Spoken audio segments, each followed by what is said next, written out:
Hello friends, my self HR sir. आज अपन chapter 14.1 के सवाल नंबर 6 के माध्यम से अज्यूम मीन डेविएशन समझेंगे। अज्यूम मीन डेविएशन कल्पित माध्य। कल्पित माध्य के अंदर क्या होता है कि x की जगह अपन कोई वैल्यू माइनस करके x में से di निकाल लेते हैं। इसको अपन सरल रूप के अंदर इस सवाल के माध्यम से समझेंगे। आपके एक सवाल नंबर 6 जो है उसमें दैनिक व्यय दे रखा है 100 से 150, 150 से 200, 200 से 250, 250 से 300 और 300 से 350। और परिवारों की संख्या उसमें दे रखी है 100 से 150 में 4 है, 150 से 200 में 5 है, 200 से 250 में 12 है, 250 से 300 में 2 है और 300 से 350 में 2 है। इनको अपन टेबल फॉर्म के अंदर बनाएंगे। तो दैनिक व्यय लिख लिया और इसके नीचे 100 से 150, 150 से 200, 200 से 250, 250 से 300 और 300 से 350 लिख लिया, जो अपने को संख्या दे रखी है। परिवारों की संख्या 4 दे रखी है इसमें 100 से 150 में, तो 4 लिख ली। 150 से 200 में 5, 200 से 250 में 12, 250 से 300 में 2 और 300 से 350 में 2। अब अपन क्या निकालेंगे? x क्या होता है कि upper limit plus lower limit divided by 2। तो यहाँ अपर लिमिट कितनी है? 150, लोअर लिमिट है 100। इन दोनों का टोटल कितना हो गया? 250 और 2 से डिवाइड करेंगे तो कितना आ गया? 125। इसी तरह से 200 में 150 जोड़ेंगे तो कितने हो गए? 350। 2 से डिवाइड करेंगे तो कितने आ गए? 175। अब देखो 125 और 175 में कितने का डिफरेंस है? 50 का। यही 50 का डिफरेंस अपना क्लास इंटरवल है। 100 से 150 में 50 है, 150 से 200 में 50 है, क्योंकि ये समान क्लास इंटरवल की हैं। तो इसमें अपन 50-50 जोड़ देंगे तो इन सबका मध्य आ जाएगा। तो ये कितना हो जाएगा? 225। ये कितना आ जाएगा? 275। ये कितना आ जाएगा? 325। ठीक है। अब अपन याद करो, जब अपन ने माध्य निकाला था तो क्या किया था? FI into XI। लेकिन अपन कल्पित माध्य की विधि से अपन कर रहे हैं, तो इसको छोटा करने के लिए मल्टीप्लिकेशन, अपनी कैलकुलेशन छोटी हो जाए, इसलिए एक कल्पित माध्य मान लेते हैं। इसमें कल्पित माध्य अपन ने मान लिया, बीच की संख्या को मान लेते हैं, सपोज करो 225। तो अपना ये DI कितना हो गया? XI minus 225। अब इसको आप कैलकुलेट करोगे तो कैसे करोगे? XI मतलब X1 कितना है? 125। इसमें से 125 माइनस 225 करोगे तो कितना आ जाएगा आपका?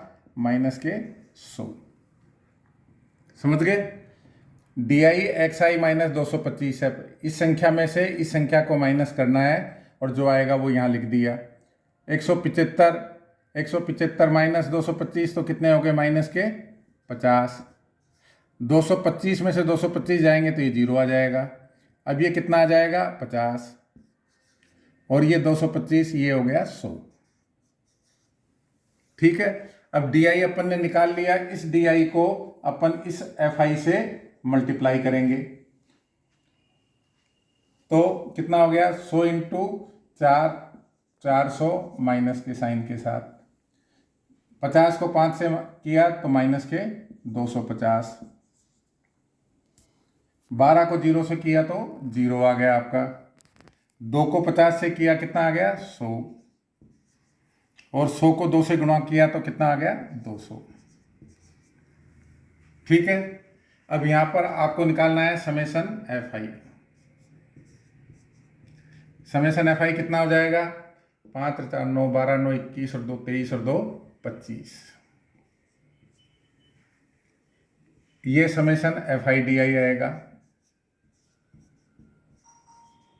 ये कितना हो जाएगा? माइनस के 350।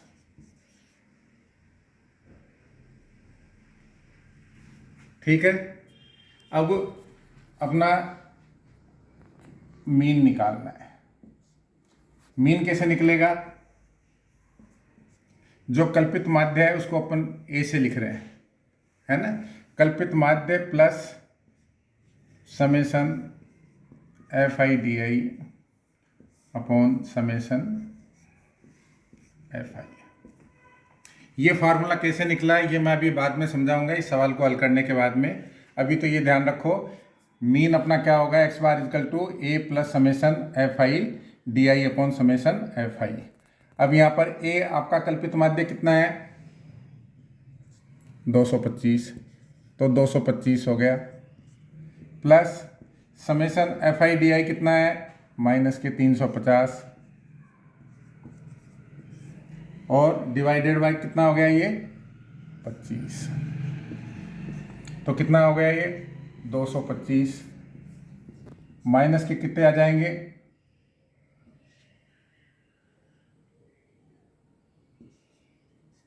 ठीक है।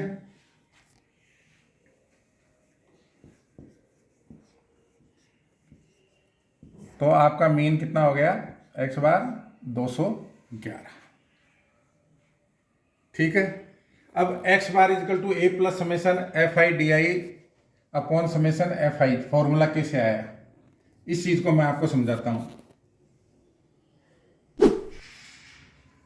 आपको ध्यान होगा अपन ने माध्य निकाला था x bar equal to summation F I X I upon summation F I, ठीक है। अब जो अपन ने ये सवाल किया था उसमें अपन ने एफ आई डी आई निकाला है, तो डी बार इजकल टू कितना हुआ summation F I D I upon summation F I, ठीक है। ये तो सिंपल फॉर्मूला है माध्य निकालने का। अब डी आई की वैल्यू क्या थी अपन ने एक्स आई माइनस जो कल्पित माध्य माना था, वो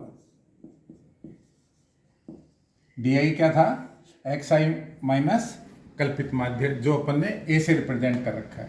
तो यहाँ अपन डी आई की वैल्यू लिख सकते हैं, क्या लिखेंगे समेशन एफ आई ब्रैकेट में x I minus A upon summation F I. अब इस ब्रैकेट को आप खोलो तो क्या आ जाएगा समेशन एफ आई एक्स आई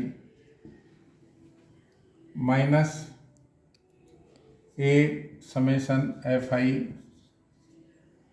और दोनों के नीचे समेशन एफ आई,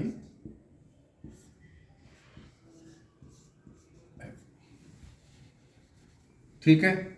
अब एफ आई कैंसिल हो जाएगा तो क्या आ जाएगा समेशन एफ आई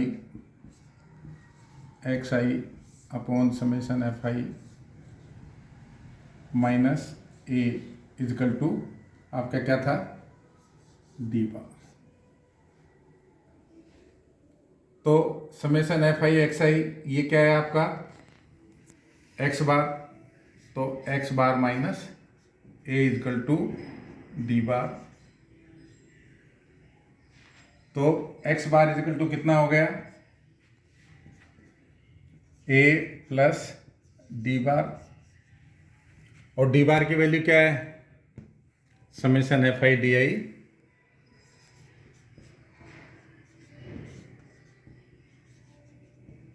समेशन एफ आई। इसी फॉर्मूले से अपन कैलकुलेट किया है, अपन ने सरल किया है क्वेश्चन नंबर 6। शायद कल्पित माध्य विधि आपको समझ में आ गई होगी।